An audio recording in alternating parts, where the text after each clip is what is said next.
down to the wire, guys. This is the last of 2 episodes of Comics Should Smell Good in its current incarnation. We've been doing this for many years. Much thanks to you, the viewer, for watching, because without you, we'd probably still do it, but it wouldn't be as much fun, you know.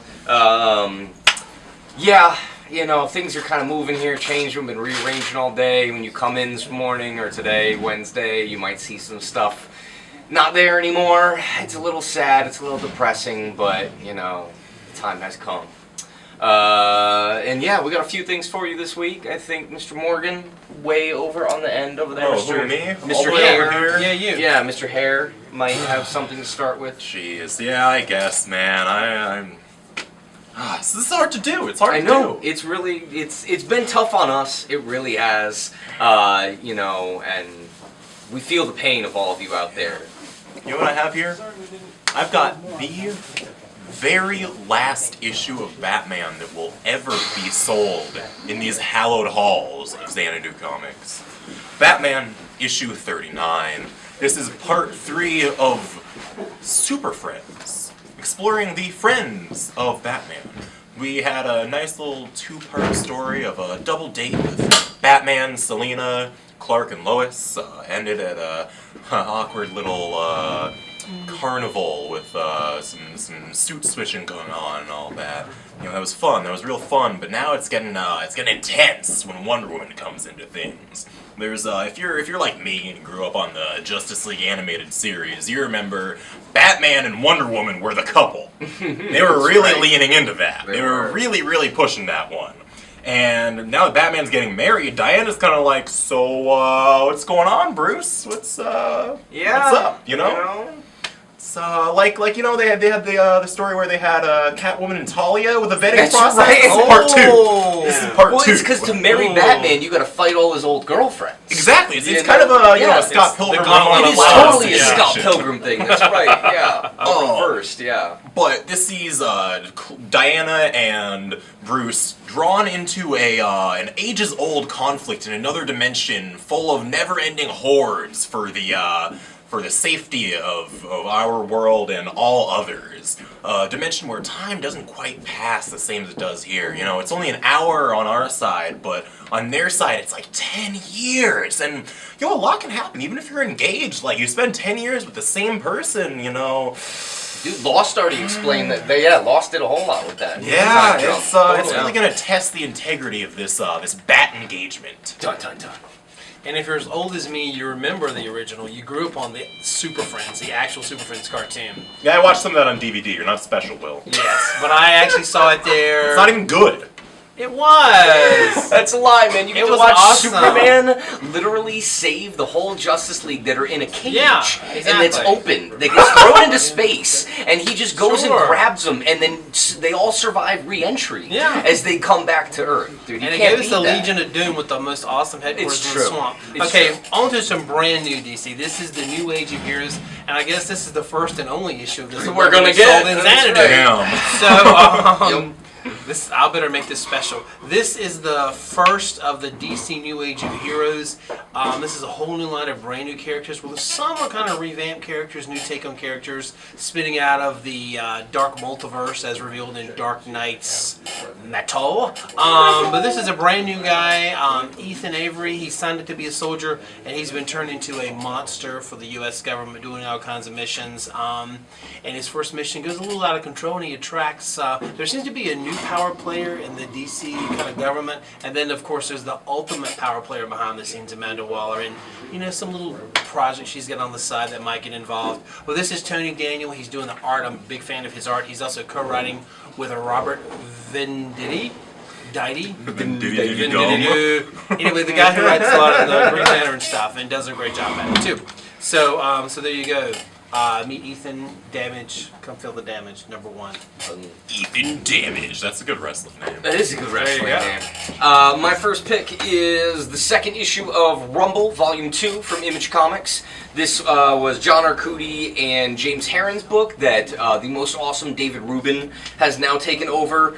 This is a really, really fun kind of black humor urban fantasy book that sees a scarecrow with a gigantic sword slaying many demons and in an attempt to reclaim his heart, which has been stolen by an evil queen. And lots of kind of fun, adventurous art in this. John Arcudi is a very sick man. His stuff is very, very funny, but certainly always skewing on kind of the black humor side. But it's been great that this book is back. It's been a little while, and for those that are interested, you can either start with this new series or new volume, or you can go back and read the most awesome James Harren stuff.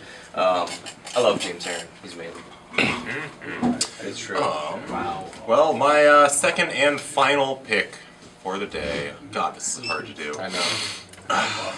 Shadows on the Grave, the hardcover edition, the amazing one-man horror anthology that we've been blessed with over the last year, is finally collected in what has to be like the most affordable hardcover of this size. It's Dark Horse, man. Yeah. Dark Horse is giving you all 8 issues for $20. You get not only countless short stories of horror, great for reading around the campfire or the fireplace or the Netflix Yule log, whichever you like to use.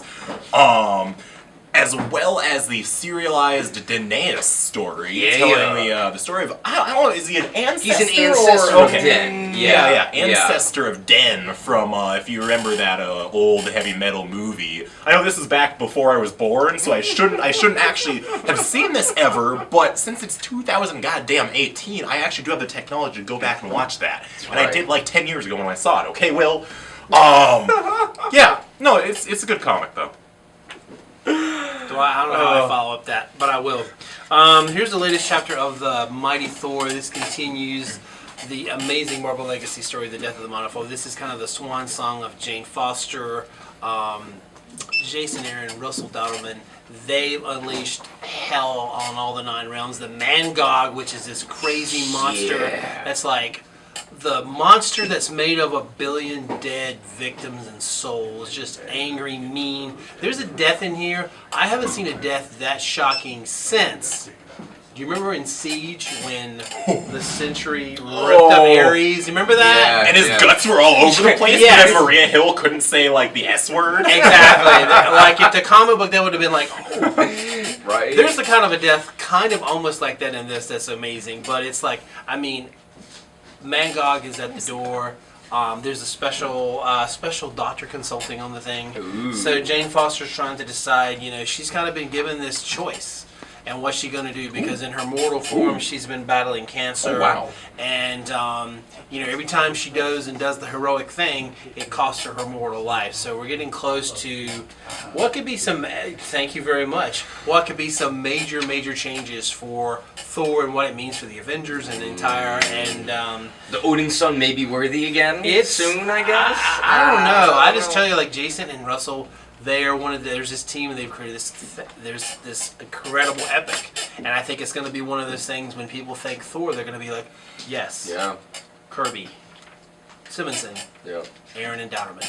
That's what I think. Yeah. Jason Aaron's he's been rocking it for many years now. Like, since the original Marvel Now. Yeah. Like, is there actually anything that's run from the beginning of that to right now besides this? Besides this? Yeah. Same art team. Well, not same art team. Well, but at least the same writer. For the God of Thunder when they had like all the 3 Thors and stuff. Yeah. But ever since Jane. So here we go. And the final book of the week. The final book of the week is the second Legend of Korra official adaptation. These are kind of pulling off the same idea that they did with the Avatar books, which were phenomenal.